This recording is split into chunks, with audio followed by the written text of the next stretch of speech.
istimewa CGP kita yang akan menyampaikan diseminasi budaya positif pada hari ini. Baik sebelum Ibu CGP menyampaikan diseminasinya, kita minta sedikit arahan dari Bapak Kepala Sekolah. Kepada Bapak Kepala Sekolah kami persilakan. Diseminasi budaya positif.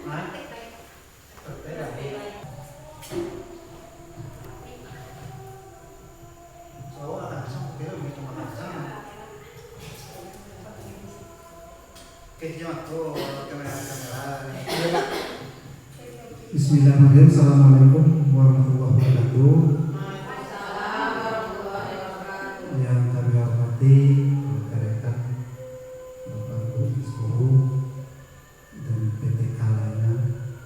Terusnya pertama sekali kita bersyukur kepada Allah yang insyaallah pada siang ini kita masih diberi rahmat dan karunia hingga kita bisa berkumpul di sini dalam rangka mengikuti praktek baik guru penggerak angkatan 10 tahun 2020.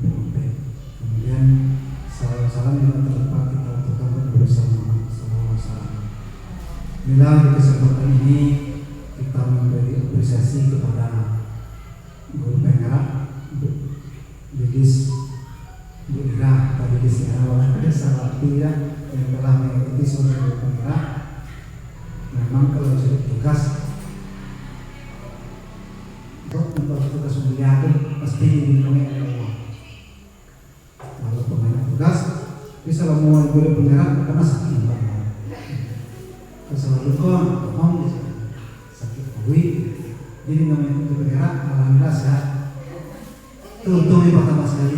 Jadi siapa mengikuti guru penggerak bisa sehat-sehat. Kita ada sedoy di penggerak. Nah terbuka lo tentu semuanya ya saudara.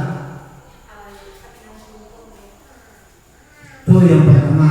Mudah-mudahan dengan adanya guru penggerak sekolah kita membawa lebih yang baik, lebih maju, lebih aktif, lebih kreatif lah bagi untuk kita. Baik walaupun anak atau lebih kreatif dan lebih aktif lagi. Jadi demikian, mudah-mudahan guru penggerak sukses sampai akhir mendapat sertifikat, dapat tunjangan guru penggerak. Nah, PPSS masuk ke ini itu tahu ya sekarang langsung. Cuma mau terbuka semua cewek minta. Jadi demikian saja, mudah-mudahan kita sehat selalu, termasuk guru penggerak sehat, tugas selesai. Medua selang libur situ guru penggerak ada. Mereka guru penggerak akan mengaku wacana DP. Tidak oke. Kadang-kadang itu menjadi pemajuan. Jadi demikian, terima kasih. Assalamualaikum warahmatullahi wabarakatuh.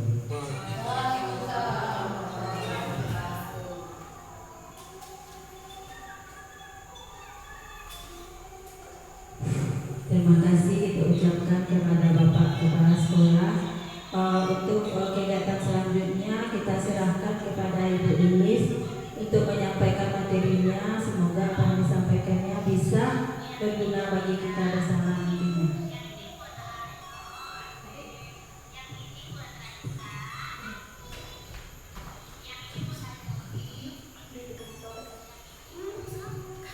Bismillahirrahmanirrahim. Assalamualaikum warahmatullahi wabarakatuh.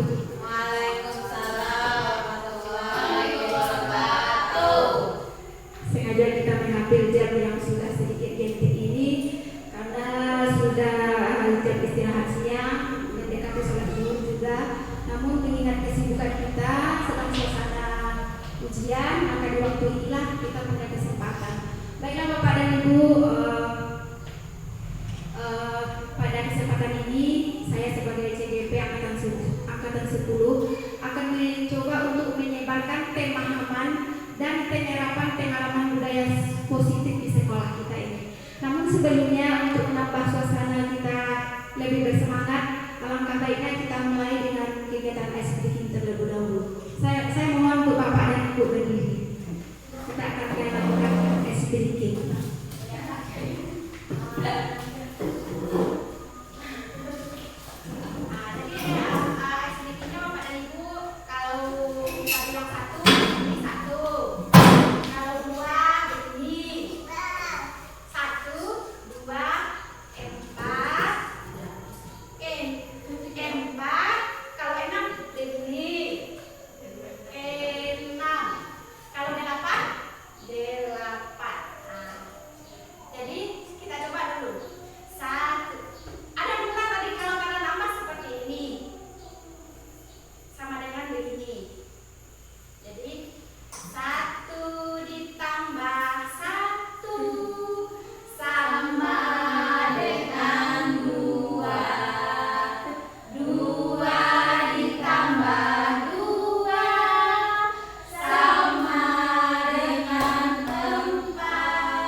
perilaku manusia, posisi kontrol, keyakinan kelas, dan segitiga restitusi. Ini terdapat pada modul 1.4 yang sudah selesai kami pelajari modul 4. Yang sudah selesai kami pelajari materinya.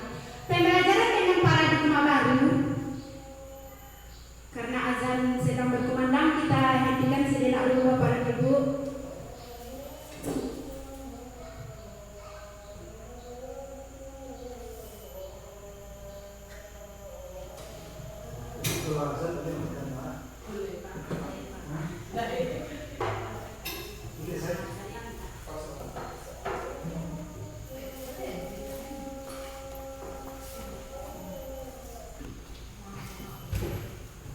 Baik Bapak dan Ibu, pembelajaran dengan paradigma baru, yang mana yang disebut dengan paradigma itu adalah cara pandang kita yang menyesuaikan dengan perubahan zaman. Adalah pembelajaran yang dirancang berdasarkan prinsip pembelajaran dan diferensiasi, sehingga peserta didik belajar sesuai kebutuhannya berdasarkan tahap perkembangan sesuai dengan teori psikologi modern untuk mewujudkan profil pelajar Pancasila, yang mana profil pelajar Pancasila itu terdiri dari 6 dimensi. 6 dimensi yaitu beriman dan bertakwa kepada Tuhan Yang Maha Esa, kemudian mandiri, kreatif, inovatif, gotong royong, dan berkebinekaan global. Jadi pembelajaran berdiferensiasi itu adalah ternyata bukanlah pembelajaran yang memberikan misalnya dalam satu kelas kita mengelompokkan anak menjadi 3 kelompok, kemudian memberikan 3 pembelajaran yang berbeda. Ternyata tidak seperti itu pembelajaran berdiferensiasi itu, tetapi adalah pembelajaran yang dirancang untuk memenuhi kebutuhan pelajar semua peserta didik, yang dirancang untuk memenuhi pembelajaran peserta didik. Itu tentang pembelajaran dengan paradigma baru. Kemudian masuk kita kepada miskonsepsi teori kontrol.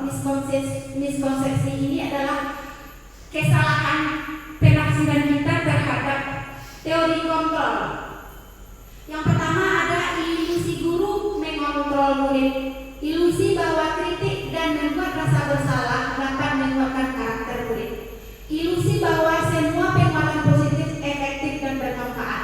Kemudian ilusi bahwa orang dewasa berhak memaksa. Ternyata ini adalah pemahaman yang salah Bapak Ibu. Bahwa ternyata seorang manusia itu adalah tidak mampu dikontrol oleh orang lain. Guru tidak akan mampu mengontrol murid, karena yang bisa mengontrol murid itu adalah dirinya sendiri, bukan orang lain.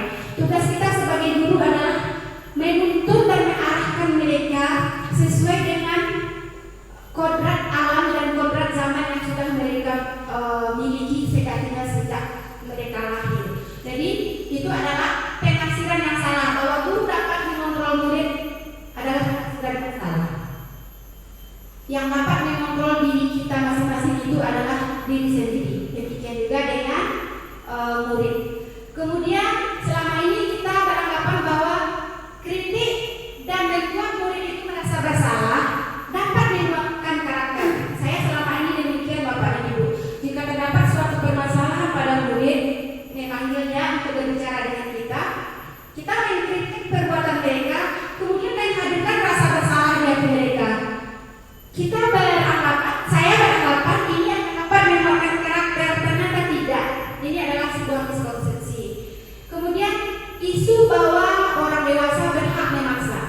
Karena kita guru nih, kita dapat memaksa murid kita untuk berbuat sesuai dengan kehendak kita. Itu juga termasuk miskonsepsi. Tidak demikian kenyataannya.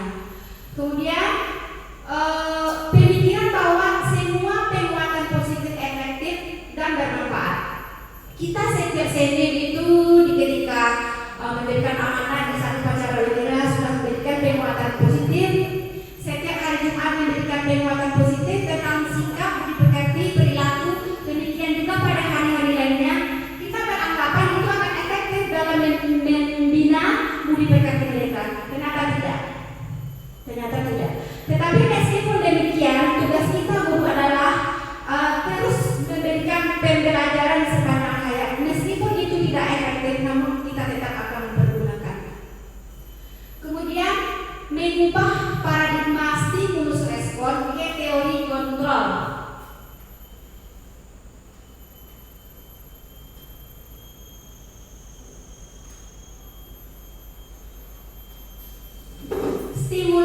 respon. Realitas kebutuhan kita sama. Kita beranggapan bahwa semua kebutuhan, misalnya kita ini 12 orang dalam ruangan, kebutuhan kita sama. Itu stimulus respon. Ternyata tidak sesuai dengan teori kontrol. Realitas kebutuhan kita itu berbeda. Ada 5 kebutuhan dasar manusia, nanti kita akan berjumpa dengan sebaiknya. Ternyata di setiap hari, satu hari yang sama, manusia itu akan dihadapkan kepada kebutuhan yang berbeda.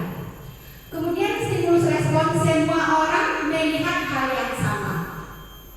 Kita memaksakan kepada peserta didik kita ketika menyampaikan materi pembelajaran untuk mereka memahami secara sama bahasan kita. Itu tidak akan dapat terlaksana karena pemahaman manusia yang sesungguhnya terhadap suatu permasalahan berbeda. Kemudian kita mencoba mengubah orang agar berpandangan sama dengan kita. Kan itu selama ini yang kita pakai, memaksakan agar orang lain serupa pemikirannya dengan kita. Di teori kontrol, kita berusaha memahami pandangan orang lain tentang dunia. Selanjutnya, perilaku buruk dilihat sebagai suatu kesalahan. Misalnya, kita menemukan anak didik kita melakukan kesalahan, itu kita buru-buru sudah mencap sebagai perilaku buruk. Pada stimulus respon, sementara pada teori kontrol, semua perilaku manusia termasuk murid-murid kita itu memiliki tujuan. Seburuk apapun yang mereka kerjakan di pandangan kita, ternyata mereka memiliki kebutuhan.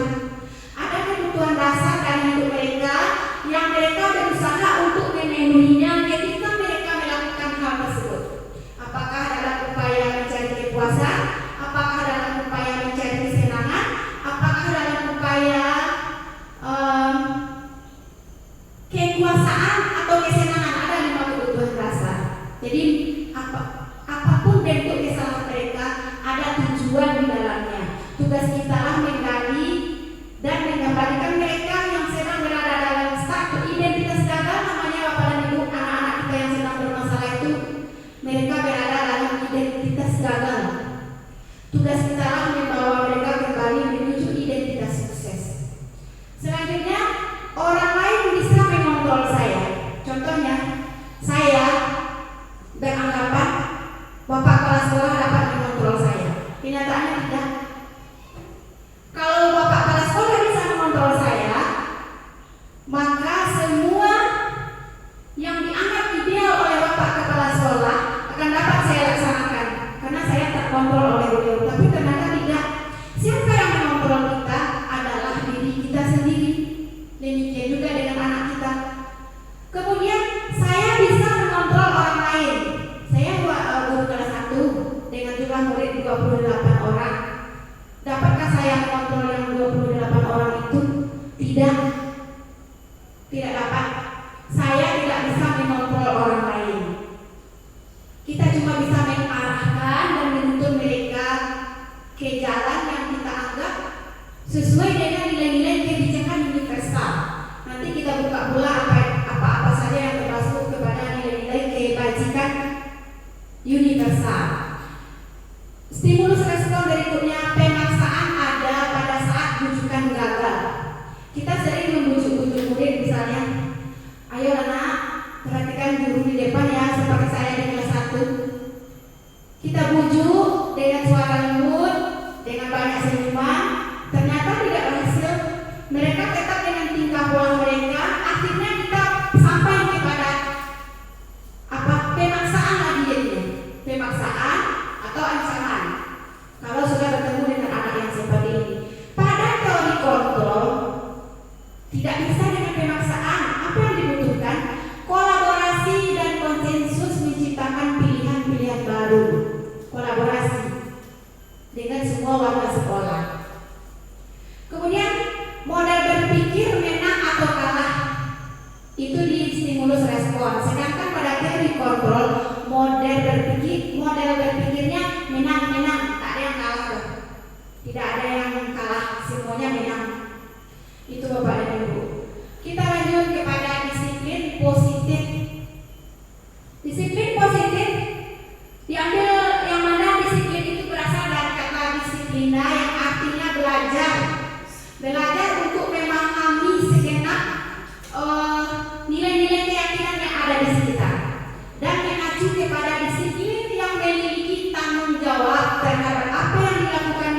sesuai dengan nilai-nilai yang diyakini.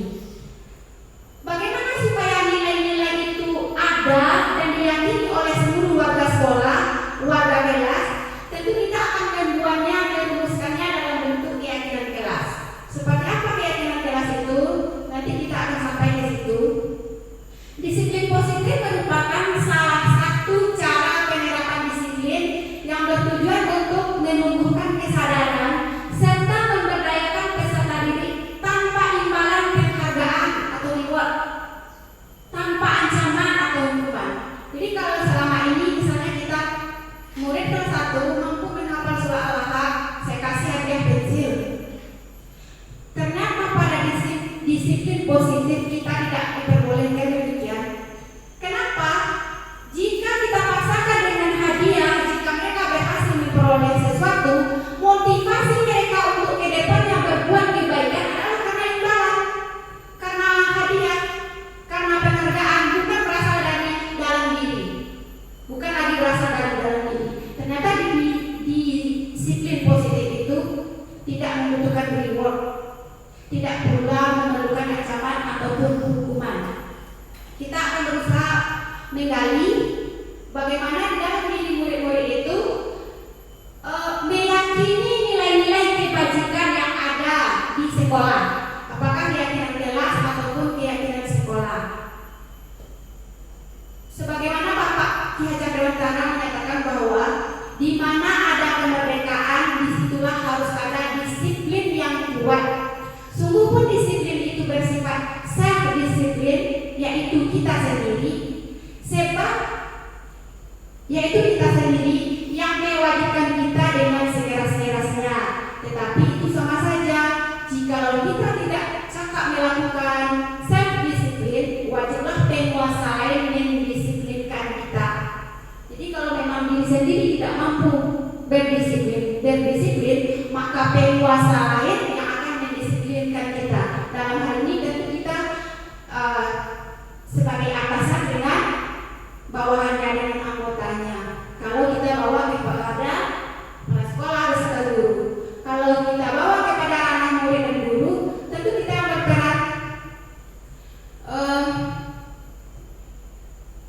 Nilai-nilai kebajikan yang saya bilang tadi, selain profil belajar Pancasila yang telah kita kenal lewat kurikulum Merdeka, apa-apa saja dimensinya, yaitu beriman dan bertakwa kepada Tuhan Yang Maha Esa, berakhlak mulia, mandiri, bernalar kritis, berkebinekaan global, bergotong royong dan kreatif.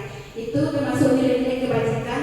Kemudian ada nilai-nilai kebajikan dari IPO Primary Years Program. Sikap murid yang diharapkan itu seperti apa?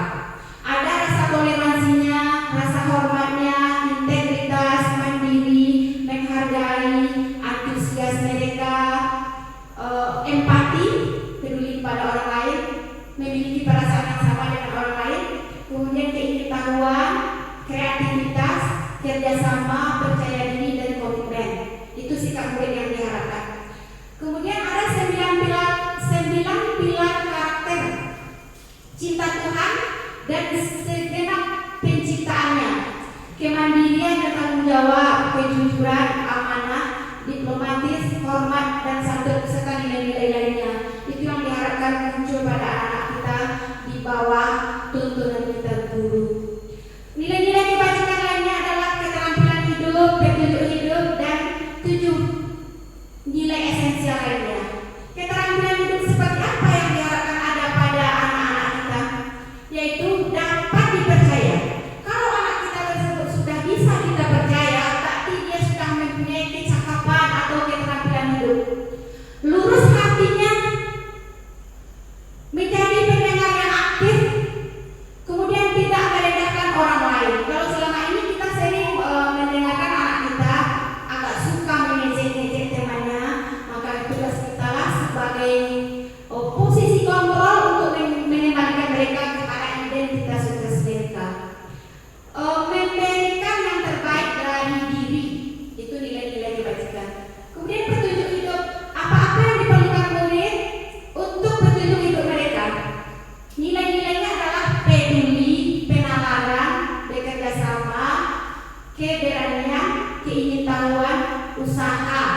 keluasan atau fleksibilitas dan organisasi, kesabaran, keteguhan hati, kehormatan, memiliki rasa humor, berinisiatif, integritas, pemecah masalah sumber. Jadi kalau ternyata di lingkungan kita, anak muda didik kita ada memiliki rasa humor, banyak candanya, itu bukan sesuatu yang salah. Itu ternyata mereka sudah memiliki nilai-nilai kebajikan yang berguna untuk bertujuan hidup. Jadi itu Bapak dan Ibu. Apakah kita bisa fokus kepada kelas kita masing-masing? Dari sikap-sikap ini dapat kita lihat kepada anak didik kita, rasa kepeduliannya terhadap lingkungan, penalarannya terhadap suatu permasalahan, bekerja sama, keberanian, itu tentang petunjuk hidup. Kemudian 7 nilai esensial, ada rasa empatinya. Jikalau temannya ada menangis karena suatu permasalahan, dia tertawa, apakah dia sudah memiliki empati? Belum muncul empatinya. Dia tidak ikut merasakan kesedihan yang dirasakan oleh temannya, berarti dia belum memiliki empati. Suara hati, kontrol diri. Anak kita yang sering marah hanya karena bergurau sedikit dengan teman, kemudian dia marah, ini dia belum memiliki kontrol diri. Rasa hormat kepada sesama, apakah itu kepada guru, kepala sekolah, teman-teman, dan seluruh warga sekolah. Harus kita tuntut mereka untuk memiliki nilai yang seperti ini. Nilai kebaikan, nilai toleransi, dan keadilan. Ini nilai yang paling esensial yang harus dimiliki oleh semua orang, termasuk oleh murid kita di SDN 28 Durian Gadang ini. Ini nilai-nilai kebajikan lainnya, seperti bisa Bapak Ibu lihat di pada tabel. Peduli, keterserangan, kebersihan, ini sudah tadi. Masuk kita kepada kebutuhan dasar manusia, yang mana kebutuhan dasar manusia ini akan mempengaruhi pola tingkah laku. Yang pertama kebutuhannya adalah bertahan hidup. Pada kebutuhan bertahan hidup, manusia memerlukan makanan, pakaian, tempat tinggal, keamanan, dan kesehatan. Itu termasuk kebutuhan dasar manusia dari segi bertahan hidup. Kemudian kebutuhan yang kedua adalah kebutuhan akan kasih sayang dan rasa diterima. Lainnya rasa diterima murid itu oleh guru di kelas, oleh teman-teman yang di kelompok. Kalau tidak, mereka akan menunjukkan beberapa perilaku menggaduh kawan, mencinta kawan teman. Itu ternyata bukan karena kenakalan mereka. Saya baru paham setelah mempelajari materi pada modul ini, bahwa ada kebutuhan yang tidak terpenuhi pada diri mereka. Mungkin kebutuhan kasih sayang dari guru. Ada anak yang kita sedang serius menerangkan pelajaran, tiba-tiba mereka datang ke depan. Ada saja permasalahan yang dilaporkan ke depan. Itu sebenarnya mereka sedang dalam rangka memenuhi kebutuhan dasar kasih sayang kita sebagai guru terhadap mereka. Kemudian di dalam kelompok kita begitu, anak yang sering mengganggu temannya di dalam kelompok itu bukan karena nakal, tapi karena mungkin ada temannya yang kurang acuh terhadap mereka, sehingga mereka membuat ulah. Apa tujuannya? Supaya mereka diterima di dalam kelompok. Dia ingin menunjukkan kepandaiannya, dia ingin menunjukkan sesuatu yang ada dalam dirinya. Jadi itu kebutuhan yang kedua, butuh akan kasih sayang dan rasa diterima. Bapak dan Ibu yang saya hormati, kebutuhan berikutnya adalah penguasaan. Siapapun itu manusia ini memiliki kebutuhan dasar akan penguasaan tentang harga diri, keinginan untuk dianggap, keinginan untuk memimpin, berprestasi, diakui dan didengar. Jika ada di dalam kelas anak kita, misalnya kita sedang dalam rangka menjelaskan pembelajaran, saya bu, kan sepertinya ada yang seperti itu. Mereka itu sedang berusaha untuk memenuhi kebutuhan dasar mereka, yaitu kebutuhan akan penguasaan. Kita belum memberi kesempatan kepada mereka, tapi mereka sudah menunjukkan diri. Saya bu, itu mereka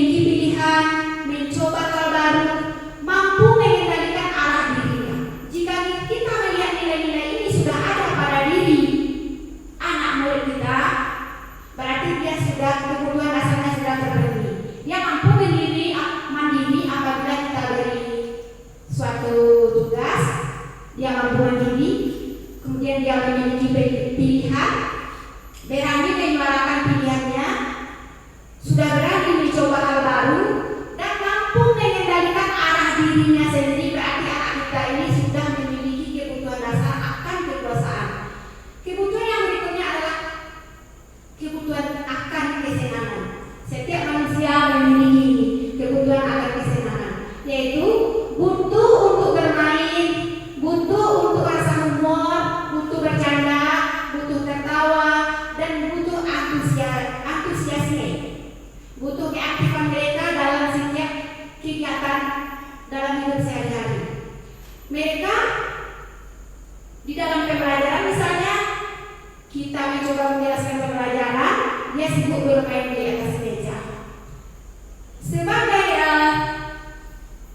guru, kita merasa kita perlu marah saat ini karena anak tidak menghargai kita. Selama ini begitu, saya pribadi saya jujur begitu seperti itu.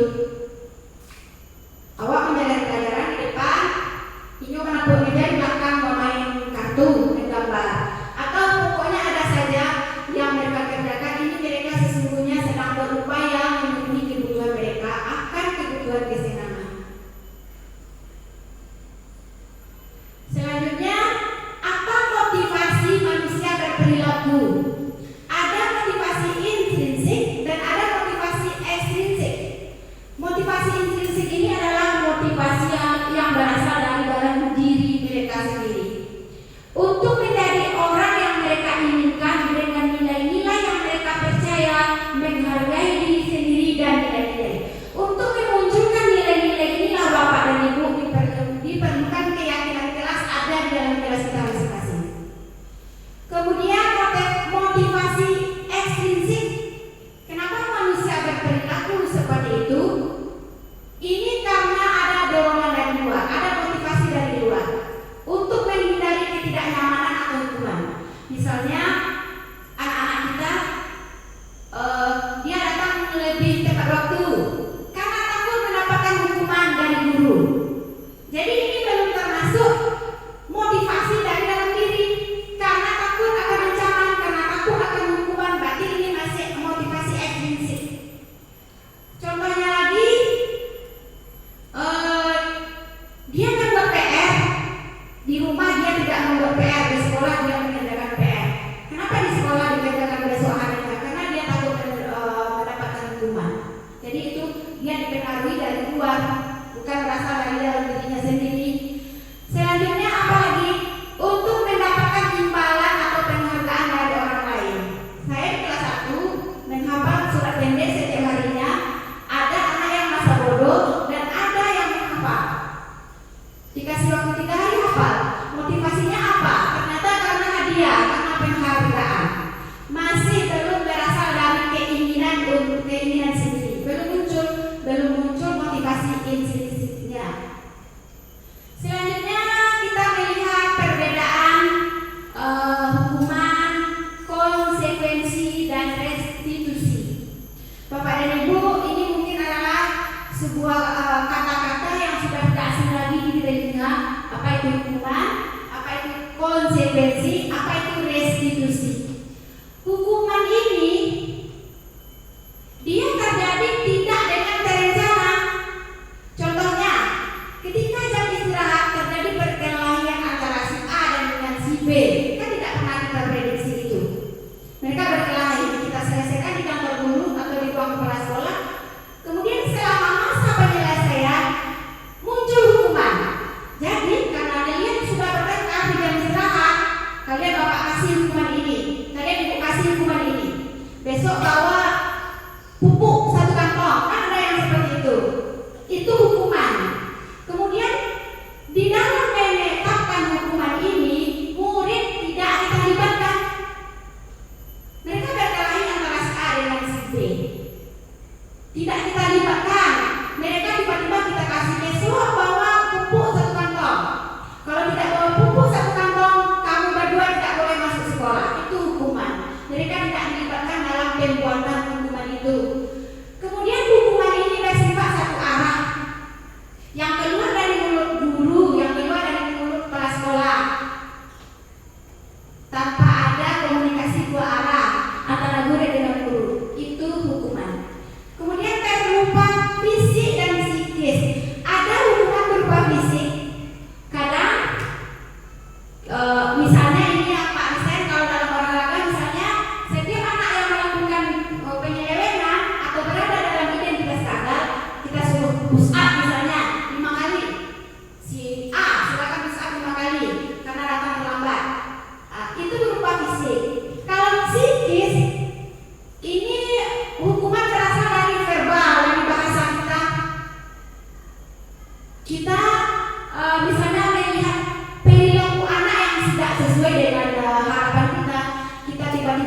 memberikan hukuman. Kata yang kasar, bahasa verbal yang kasar ini berupa hukuman psikis. Yang baik hukuman fisik maupun hukuman psikis memiliki dampak yang berbeda terhadap murid.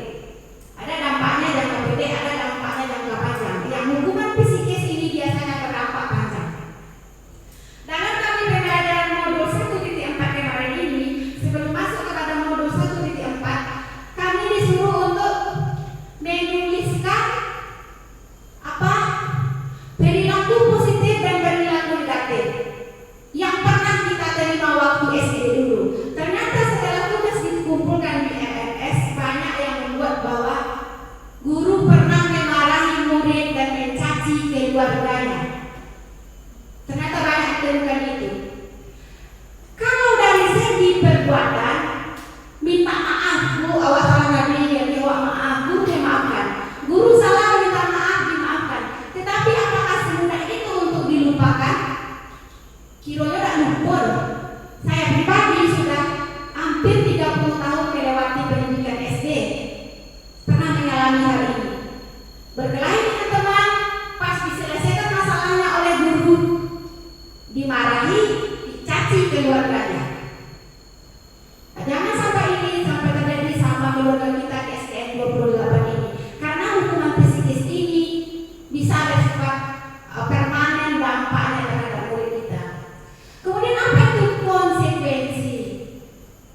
Konsekuensi ini dia terencana atau disepakati sesuai aturan yang telah dibuat di sekolah.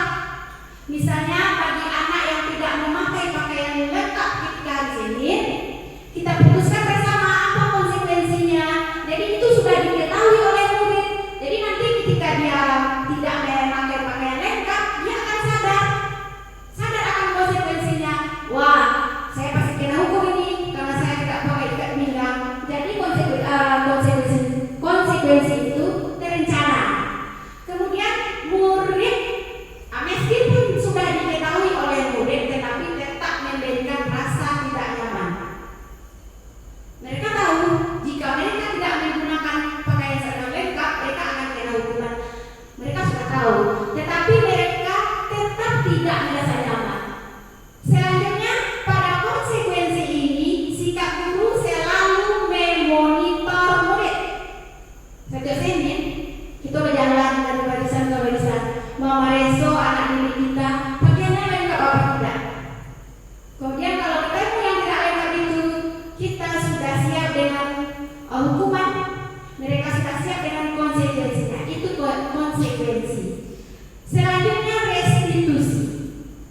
Saya sebelumnya tidak pernah mendengar istilah ini, kecuali setelah salah satu teman kita mengikuti program guru bendera apa itu restitusi. Restitusi ini sebenarnya kita sudah melaksanakan sejak lama dahulu kala. Cuma caranya, langkah-langkahnya yang tidak tersusun sebagaimana yang kami peroleh pada materi ini. Apa restitusi? Restitusi adalah usaha guru untuk mengembalikan murid yang berada pada identitas gagal menuju identitas sukses, memandu murid untuk memecahkan persoalan yang mereka alami. Jadi itu restitusi. Apa-apa saja proses menciptakan kondisi bagi murid untuk memperbaiki kesalahan. Mereka berbuat salah, setelah kita panggil ke ruang guru atau ke ruang kepala sekolah atau ke ruang kelas kita memberikan ruang kepada mereka untuk mereka menyelesaikan sendiri permasalahannya. Kemudian proses kolaboratif yang mengajarkan murid untuk mencari solusi sendiri. Kok bermasalah berdua, kita berikan waktu kepada mereka untuk mencari jalan keluar dari permasalahan yang telah mereka buat. Jadi tidak tiba-tiba mendapat hukuman, tiba-tiba menerima konsekuensi, tidak seperti itu yang restitusi. Tetapi bagaimana usaha kita untuk mengembalikan mereka kepada identitas sukses mereka. Itu Bapak dan Ibu tentang hukuman, konsekuensi, dan restitusi. Ini dia posisi kontrol. Posisi kontrol guru. Di sini guru. Yang pertama sebagai penghukum, yang kedua sebagai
sebagai penghukum. Ya, sebagai penghukum. Kalau tidak bersih, nanti tidak boleh masuk kelas loh. Besok tidak boleh lagi. Itu kita berada pada posisi penghukum. Kemudian ada ucapan kita ketika kita berkomunikasi dengan mereka. Bapak dan Ibu kecewa sama kamu nak. Berapa kali lagi Bapak dan Ibu harus memberitahu kamu bahwa setiap hari itu kita berpakaian seragam lengkap, ikat pinggang, dasi. Ternyata kamu masih tidak melakukannya. Ibu kecewa. Ini kita berada pada pembuat rasa bersalah. Dengan kita berbicara seperti itu kepada mereka, muncul di hati mereka rasa bersalah. Itu ucapan-ucapannya. Boleh tergantung dengan situasinya, Ibu ya. Kemudian ada lagi ucapan guru terhadap mereka. Ayo dong, patuhi aturan sekolah. Tolong bantu Bapak, bantu Ibu ya. Seperti itu kita bercakap kepada anak kita. Kemudian ya sudah, tidak apa-apa. Lain kali jangan diulangi lagi ya. Kemudian kita tersenyum kepada mereka. Ini kita sedang berada pada posisi sebagai teman. Kita ngomongin ini dong. Ayo dong, patuhi aturan sekolah ini. Besok jangan bilang lagi ya.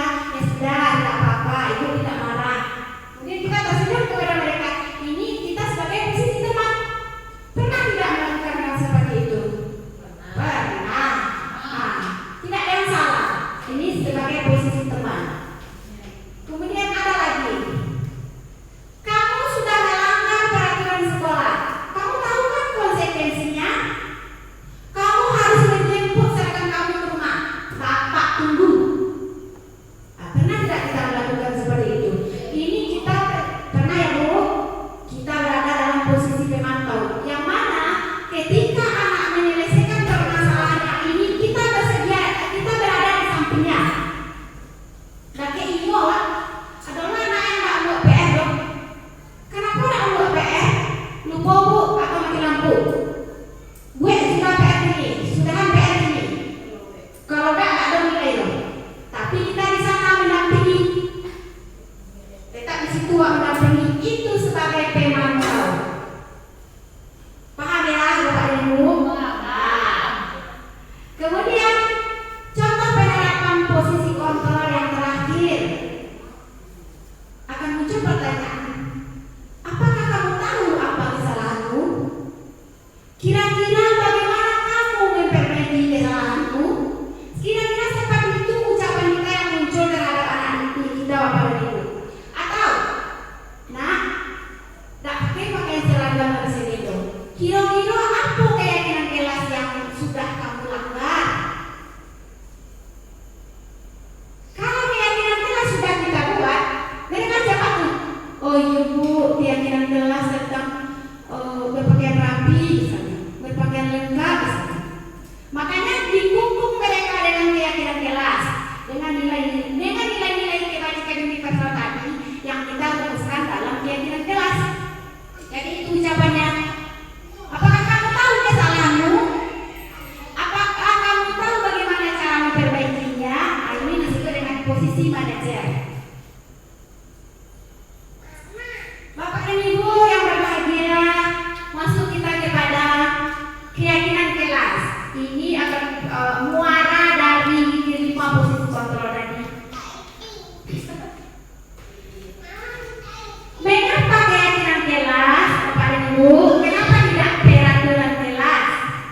Selama ini yang kita kenal itu adalah peraturan kelas, berikut hukuman jika melanggar. Kan seperti itu ya. Saya pun demikian. Mereka tahunya peraturan kelas. Mengapa keyakinan kelas? Kenapa tidak peraturan kelas? Kalau keyakinan kelas ini adalah keyakinan yang telah mereka sadari secara bersama, keyakinan akan nilai-nilai yang telah mereka sepakati bersama. Kalau peraturan kelas kan tidak, cenderung kita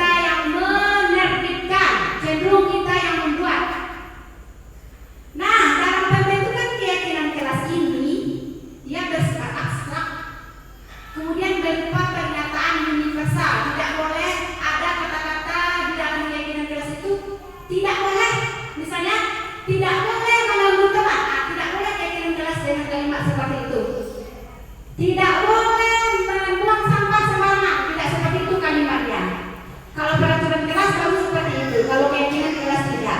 Kemudian keyakinan kelas ini dibuat sedikit saja, tidak banyak-banyak, agar anak gampang mengingatnya, mudah mengingatnya. Selanjutnya sesuai dengan kondisi sekolah kita. Sekolah kita berada di mana, kita sesuaikan. Selanjutnya semua warga sekolah atau warga kelas dilibatkan dalam pembuatan keyakinan kelas. Jadi tidak guru saja cuma Bapak Ibu, tapi seluruh, kalau keyakinan kelas seluruh warga kelas dilibatkan dalam pembuatannya. Kalau warga sekolah tentu seluruh warga sekolah dilibatkan pembuatannya. Nah, ini dia proses pembuatan keyakinan kelas yang sudah saya coba di kelas 1. Yang pertama dahulu langkah-langkahnya adalah saya akan sosialisasikan kepada mereka apa itu keyakinan kelas. Mereka harus paham dulu apa itu keyakinan kelas. Setelah mereka paham, melalui beberapa pertanyaan, tanya jawab, baru kita mulai menerima saran, ide dari mereka. Yang pertama ini dengan menunjuk tangan, bagi yang punya suara, bagi yang punya ide, tunjuk tangan dulu. Ternyata hampir sebagian besar tunjuk tangan untuk menyampaikan ide. Kemudian karena kelas 1 ini baru bisa menulis di papan tulis atau kertas plano, saya yang menuliskannya. Apa yang disampaikan oleh mereka dicatat seluruhnya. Apa bahasa yang mereka keluarkan dicatat seluruhnya. Contohnya ini, Bu, tidak boleh ribut dalam belajar, kata salah satu anak ini yang curang. Saya tulis di papan, Bu, tidak boleh mengganggu teman. Saya tulis dulu. Tidak mengganggu pelajaran. Biasanya mereka tulisan saya di papan tulis mereka hapus ketika jam istirahat. Nah, jadi ada teman-teman yang menyadari mereka memunculkan ini dalam kegiatan pembuatan keyakinan kelas. Kemudian tidak boleh mengotori kelas, tidak boleh ribut ketika guru mengajar, tidak boleh mencemeh kawan, tidak boleh membuang sampah sembarangan, tidak boleh tidak memakai sepatu. Ini seluruhnya berasal dari mereka. Tidak boleh, kan ada beberapa yang suka nggak pakai sepatu. Ini mereka munculkan ketika kegiatan pembentukan keyakinan kelas. Saya catat seluruhnya. Baru kemudian kalimat-kalimat yang muncul dari mereka tadi itu dikaitkan dengan nilai-nilai kebajikan universal yang sudah kita buka di awal-awal tadi. Contohnya, kalau tidak boleh ribut dalam mengajar, nilai kebajikan mana yang lebih tepat? Yaitu belajar dengan sungguh-sungguh atau masuk pulang kepada menghargai. Jadi dari yang 8 tadi, berapa buah tadi itemnya? 8 tadi mengerucut dia menjadi 4 buah keyakinan kelas. Setiap murid belajar dengan sungguh-sungguh. Setiap murid menghargai guru dan teman. Setiap murid menjaga kebersihan kelas dan lingkungan. Setiap murid berpakaian rapi. Ini dia keyakinan kelas 1 yang sudah kami buat di pertengahan Mei kemarin. Jadi dari 8 masukan mereka dikerucutkan menjadi 4. Itu Bapak dan Ibu tentang keyakinan kelas 1. Kemudian masuk kita kepada segitiga restitusi. Dalam pelaksanaan restitusi, dalam penyelesaian masalah murid kita, ada langkah-langkah yang kita tempuh. Yang pertama adanya namanya menstabilkan identitas. Nyoba cekak di kelas ketika jam istirahat. Kemudian kita bawa ke kantor untuk penyelesaiannya. Kita stabilkan terlebih dulu identitas mereka. Nanti akan ada apa-apa kalimat yang muncul kalau kita berada dalam proses menstabilkan identitas. Contohnya kalimat yang kita ajukan ke murid kita adalah, nah, setiap orang pernah melakukan kesalahan. Nah, kamu bukan satu-satunya yang pernah melakukan hal ini. Itu kira-kira menstabilkan identitas. Kemudian langkah memvalidasi kebutuhan. Apa pertanyaan atau pernyataan yang muncul? Kamu tentu punya alasan mengapa melakukan hal itu. Tak langsung bongi Bapak dan Ibu. Tetapi kita tanya dulu apa alasan mereka melakukan perkelahian itu. Kemudian adakah cara yang lebih efektif untuk mendapatkan apa yang kamu butuhkan? Misalnya mereka menjawab, kenapa kamu memukul teman? Karena dia tidak mau berteman dengan saya, Bu. Kan ada itu seperti itu. Berarti mereka lagi membutuhkan rasa kasih sayang dan rasa diterima. Nah, kemudian langkah yang terakhir dalam restitusi adalah menanyakan keyakinan kelas. Ketika mereka selesai berkelahi itu, kita bawa ke kantor, kita lakukan langkah-langkah restitusi. Yang terakhir adalah kita kembali keyakinan kelas. Angga misalnya, Angga, Budi, tadi sudah berkelahi. Kita tak boleh dipanggil di situ dong. Kita menjawab, kira-kira nak nilai-nilai apa yang sudah kamu langgar dari perkelahian tadi? Nilai-nilai keyakinan kelas yang bagian mana yang kamu langgar? Dia tak benar itu. Yang nomor 4, Bu. Nomor 3, Bu. Kalau sudah ada keyakinan kelas kita buat atau keyakinan sekolah. Kemudian pada langkah menanyakan keyakinan kelas ini, kamu ingin menjadi orang yang seperti apa, nak? Jadi itu langkah yang ketiga. Tetapi pada penerapan restitusi ini boleh tidak harus yang pertama itu, yang kedua itu, yang ketiga itu tidak boleh acak elises, boleh acak posisinya. Mungkin kita menanyakan keyakinan kelas dulu, kemudian memvalidasi kebutuhan mereka, menstabilkan identitas boleh. Yang penting ketiga-tiganya mencakup dalam penyelesaian masalah murid.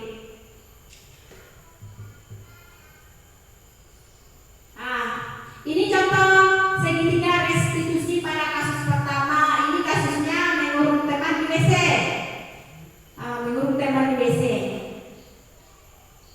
Kebutuhan apa yang berusaha mereka penuhi dalam permasalahan ini? Rasa senang dan kekuasaan. Ya. Kemudian segitiga restitusi ada kasus yang kedua. Setiap jam belajar agama tidak masuk kelas. Ternyata itu permasalahannya. Ini dia Bapak dan Ibu, kalimat-kalimat atau pertanyaan atau pernyataan yang muncul dari kita ketika kita melaksanakan restitusi pada langkah menstabilkan identitas. Contoh, kok si Angga yang bercakap? Ya si Budi misalnya, Angga, Budi berbuat salah itu hal yang wajar, nak. Jadi tidak langsung bawa gas mereka doh. Kita tetap berbahasa yang santun tetapi tetap tegas. Tidak ada manusia yang sempurna di dunia ini, nak. Kemudian ibu dan bapak juga pernah melakukan itu. Pernah juga dulu berkelahi dengan teman. Tidak ada salahnya kita ngomong seperti itu. Kemudian bapak dan ibu tidak akan mencari siapa yang salah dalam masalah ini, tapi kita akan mencari solusi dari permasalahan ini bersama-sama. Nah, itu bahasa kita. Kemudian kamu berhak untuk marah, kamu berhak untuk menangis. Boleh. Ini kalimat-kalimat ini atau pernyataan ini muncul pada langkah menstabilkan identitas. Ino sedang bergejolak karena marah. Kita stabilkan dulu mereka dengan kalimat-kalimat seperti ini. Ini kita sesuai dengan prinsip membuat kesalahan adalah bagian dari proses pembelajaran. Jadi pembelajaran itu ternyata kita dapat pernah melakukan kesalahan dulu. Kan betul Bapak dan Ibu. Dari kesalahan itu muncul pembelajaran. Ini namanya dari identitas gagal kita membawa murid kita menuju identitas sukses. Dan suku wajaka itu artinya mereka sedang berada dalam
Itu kira-kira contoh kalimatnya. Kamu patut bangga karena telah melindungi sesuatu yang penting buatmu. Kadang juga yang menghijau di kawannya karena mempertahankan sesuatu di dirinya. Mungkin dia tak suku kapal di sentuh kawan. Mungkin dia tak suku barangnya rusak kawan. Jadi kita berikan mereka apresiasi, kita validasi tindakan mereka itu. Kamu patut bangga nak, karena telah melindungi sesuatu yang penting buatmu. Awak gila juga hargaan itu. Meskipun secara yang nampak mereka itu salah, tapi tetap kita berbahasa seperti ini untuk memunculkan nilai-nilai kebajikan tadi.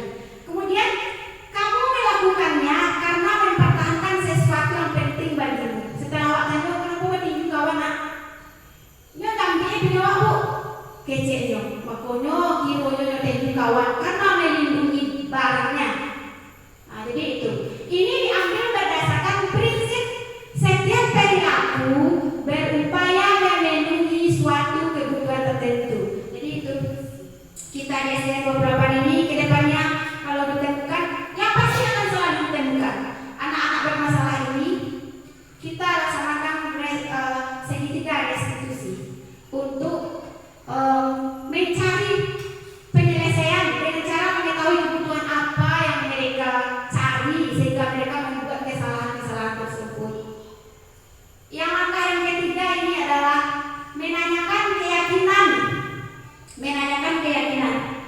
Pertanyaan atau pernyataan yang muncul dari kita ketika menghadapi murid bermasalah tadi, apa keyakinan kelas kita nak? Oh baca enggak dibunyi tadi, lupa itu keyakinan kelas kita ya. Iya bu, karena dia sudah tahu keyakinan kelas. Kalau belum ada keyakinan kelas tentu tak ada itu jawabannya. Kemudian nilai-nilai apa yang telah disepakati bersama? Coba ingat kembali nilai-nilai apa yang telah kita sepakati. Ingatnya tuh, waduh sampai ingat deh, waduh tiga ingat loh deh. Kemudian seperti apa gambaran kelas yang ideal menurut kamu nak? Oh ya tak ada cokaknya deh bu, tak ada bodoh bu. Kita menjawab seperti itu berdasarkan pemahaman mereka. Kemudian kamu ingin menjadi orang yang seperti apa? Jadi ternyata ini tidak salah kita tanyakan ketika menghadapi anak yang terlibat permasalahan. Kamu ingin menjadi orang yang seperti apa? Kecewakan awak. Nanti akan muncul beragam dari dua orang itu akan muncul, bisa jadi jawabannya sama, bisa jadi jawabannya berbeda. Ini diambil berdasarkan prinsip teori kontrol bahwa pada dasarnya kita memang termotivasi secara intrinsik yang berasal dari dalam diri sendiri. Kita membuat sesuatu kok mencaci orang berasal dari dalam diri atau dari luar, karena dipengaruhi orang atau berasal dari dalam diri sendiri. Bapak dan Ibu, kalau mencaci orang maksudnya tidak ada pengaruhi orang, itu muncul dari dalam diri. Kadang ada anak yang suka membuat permasalahan dengan cara dia menghina kawannya, dia mencaci kawannya. Itu berasal dari diri sendiri karena dia berusaha memenuhi kebutuhan dasarnya. Jadi itu Bapak dan Ibu tentang paparan materi dari saya, keyakinan kelas yang sudah saya coba membuat dan menerapkannya. Tapi meskipun demikian, apapun hal baik yang kita rencanakan tentu tidak akan berjalan dengan seperti membalik telapak tangan. Tiba-tiba hari ini kita mengharapkan perubahan, bertemu dengan perubahan, tentu tidak. Membutuhkan proses yang panjang dan konsisten dalam melakukannya. Ini adalah contoh dari restitusi yang sudah saya coba melaksanakan. Namun langkah-langkahnya sudah berurutan kah yang segitiga restitusi itu? Sepertinya belum. Oh, ada suaranya.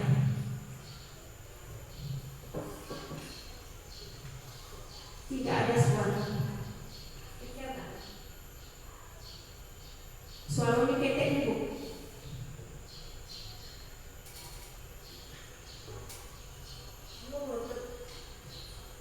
Tidak usah seketek yang 1 menit lebih.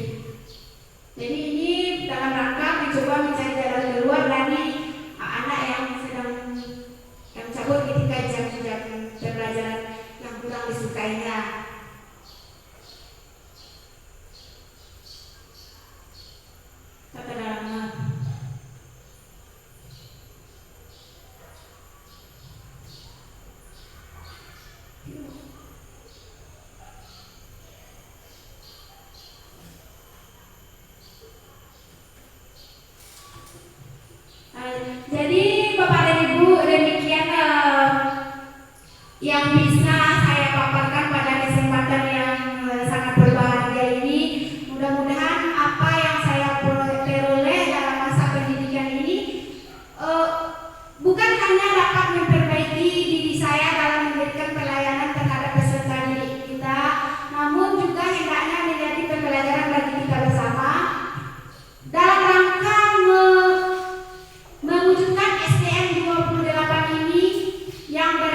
kalau ada kekurangan dari penampilan saya ini, itu murni berasal dari kesalahan saya. Sebagai manusia biasa tentu kita tidak akan luput dari kekhilafan dan kesalahan. Wabillahi taufiq wal hidayah. Wassalamualaikum warahmatullahi wabarakatuh.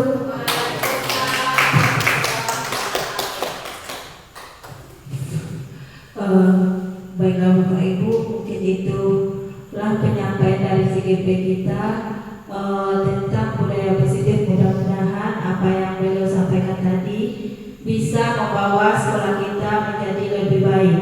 Mungkin itu saja dari kami sebagai pembawa acara. Kalau ada salah kami mohon maaf. Wabillahi taufiq wal hidayah. Assalamualaikum warahmatullahi wabarakatuh.